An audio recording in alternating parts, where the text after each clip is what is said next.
Aunque instalados plenamente en el siglo XXI, nuestra mente colectiva arrastra preguntas que parecen no tener solución definitiva. ¿La realidad es real? ¿La libertad existe? ¿De verdad es posible percibir algo objetivamente? La mente humana, imperfecta como es, ha sido capaz sin embargo de generar callejones sin salida del pensamiento, proposiciones de índole metafísica que parecen encontrarse en las fronteras de nuestras capacidades intelectuales, a pesar de que, paradójicamente, por estas mismas llegamos a ellas. A continuación 8 de estos supuestos muros que, quizá, en el fondo no sean más que trampas de nuestra abstracción, de la forma en que histórica pero acaso inevitablemente construimos nuestras maneras de pensar. 1. ¿Por qué hay algo en vez de nada? Parece justo que la existencia sea el primero de estos grandes enigmas. ¿Por qué algo existe cuando parece perfectamente posible que la nada fuera la norma? ¿Qué impulso secreto del universo físico fue el decisivo para que la nada se convirtiera en algo? 2. ¿Nuestro universo es real? Una de las preguntas más recurrentes del pensamiento humano. La constante duda sobre la realidad de este mundo. De los textos sagrados del hinduismo a Jim Baudrillard, parece que no hay recurso mental que nos permita discernir la realidad real de nuestra realidad, así de redundante y tautológico puede ser nuestro pensamiento. Y aunque, en cierto momento de su desarrollo intelectual, Wittgenstein aseguró que en el dolor podría encontrarse el fundamento de la realidad, la cuestión permanece abierta. Por más compleja que sea la noción de dolor, por más subjetiva y personalísima, ¿no podría una inteligencia superior que nos mantenga en este mundo simulado simular también, con todo detalle, esas sensaciones? 3. ¿Tenemos libre albedrío? L'homme est né libre, et partout il est dans les fers, escribió famosamente Rousseau. El hombre nace libre, pero encadenado por todos lados. La paradoja de la libertad es que, aunque una condición supuestamente posible, se da en un contexto contingente en el que una multitud de factores la condicionan. A veces pensamos que cuando tomamos una decisión plenamente conscientes, considerando sus causas y sus consecuencias, los motivos por los cuales la tomamos, esa decisión es ya por eso una decisión libre. ¿Pero esto es cierto? ¿O solo es un autoengaño de quienes ansían desesperadamente creer en libertad? Son los otros, los que piensan que la libertad es absolutamente imposible, quienes tienen la razón en este dilema. 4. Dios existe. Una entidad omnisciente y todopoderosa gobierna este mundo, desde su creación hasta su destrucción, compensando y retribuyendo, castigando, o manteniéndose al margen pero igualmente con un plan secreto que de cualquier forma terminará por cumplirse. Una entidad metahumana que da orden y sentido a lo que vemos y vivimos, a lo que existe, incluso cuando este orden toma la forma del caos y lo incomprensible. Una vez imaginado, ¿es posible demostrar su existencia o su inexistencia? Y una paradoja lógica para incrementar el impasse. ¿Puede Dios crear una piedra tan pesada que ni siquiera Él mismo pueda cargarla? Si no puede, entonces no es omnipotente, pero si sí puede, entonces tampoco es omnipotente, porque no tiene la fuerza de cargarla. Esta reducción al absurdo nos muestra en todo caso que no es con el lenguaje humano o con la razón que se puede aprehender a Dios. 5. ¿Hay vida después de la muerte? Es muy posible que el miedo a la muerte, o el hecho de que no entendamos su significado, haya dado origen a la creencia de que la vida no termina con esta. Quizá, en este caso, antes que responder si hay vida o no después de la muerte, una vida que, además, imaginamos esencialmente idéntica a la que ahora tenemos, tendríamos que responder en primer lugar por qué debemos morir. La ciencia moderna considera la muerte como un agujero negro, un horizonte de sucesos del cual nada se puede decir, ninguna información extraer, ya que nadie ha regresado de este estado. El budismo tibetano por otra parte considera que todos hemos regresado de la muerte, en ese ciclo kármico de la existencia, e incluso ha diseñado un manual para escapar de la reencarnación. 6. ¿Hay algo que en realidad se pueda experimentar objetivamente? La dualidad entre objeto y sujeto es uno de los pilares del pensamiento humano, al parecer heredado de las filosofías orientales a los primeros grandes pensadores de Occidente. En esencia se trata de un conflicto con nuestra percepción, de la que obtenemos una versión de la realidad que, al mismo tiempo, intuimos que no se corresponde exactamente con algo que podríamos llamar la realidad real, la realidad objetiva. Si tuviéramos la capacidad visual de los halcones o la olfativa de los perros, ¿cómo cambiaría la realidad que percibimos? O, sin incurrir en estas fantasías, pensemos cuán limitado es el mundo para alguien que nace ciego o sordo. Sabemos que existe una realidad absoluta más allá de nuestros sentidos, pero al mismo tiempo parece que estamos condenados a nunca ser capaces de aprehender esa realidad. 7. ¿Cuál es el mejor sistema moral? La moralidad, esa serie de costumbres y normas que, de algún modo, nos han permitido sobrevivir colectivamente como especie, ha cambiado sustancialmente con el tiempo, si bien hay algunos elementos más o menos comunes a todas las culturas y épocas, por ejemplo, el incesto, ampliamente estudiado por el antropólogo Claude Lévi-Strauss.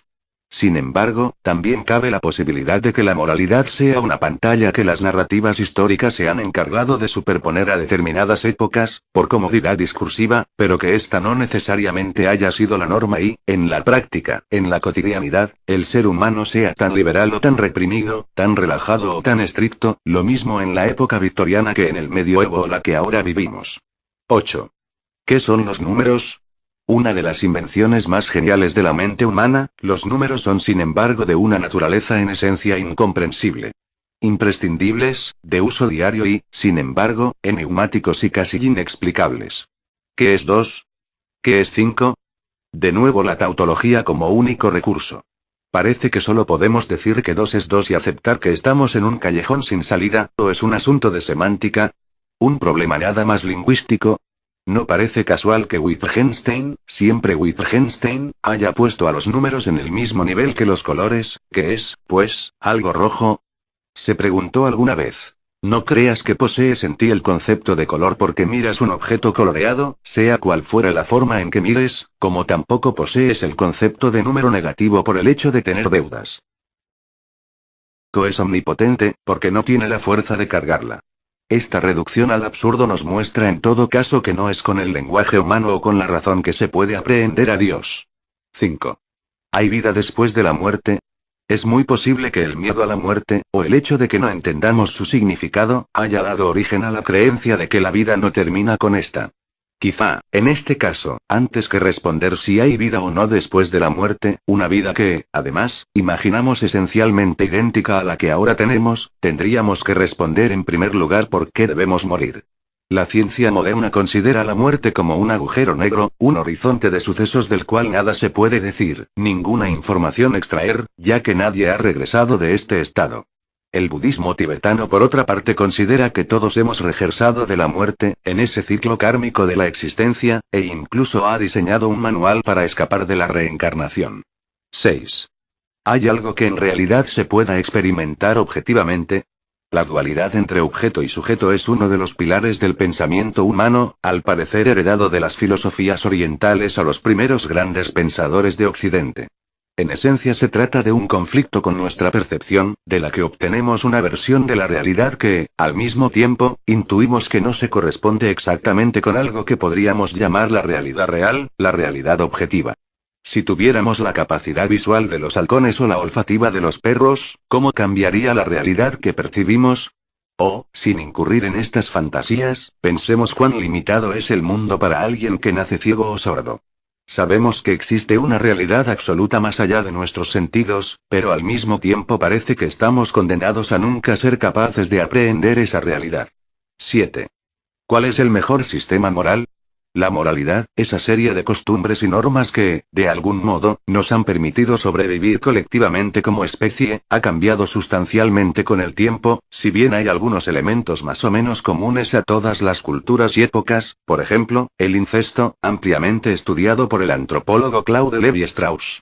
Sin embargo, también cabe la posibilidad de que la moralidad sea una pantalla que las narrativas históricas se han encargado de superponer a determinadas épocas, por comodidad discursiva, pero que esta no necesariamente haya sido la norma y, en la práctica, en la cotidianidad, el ser humano sea tan liberal o tan reprimido, tan relajado o tan estricto, lo mismo en la época victoriana que en el medioevo o la que ahora vivimos.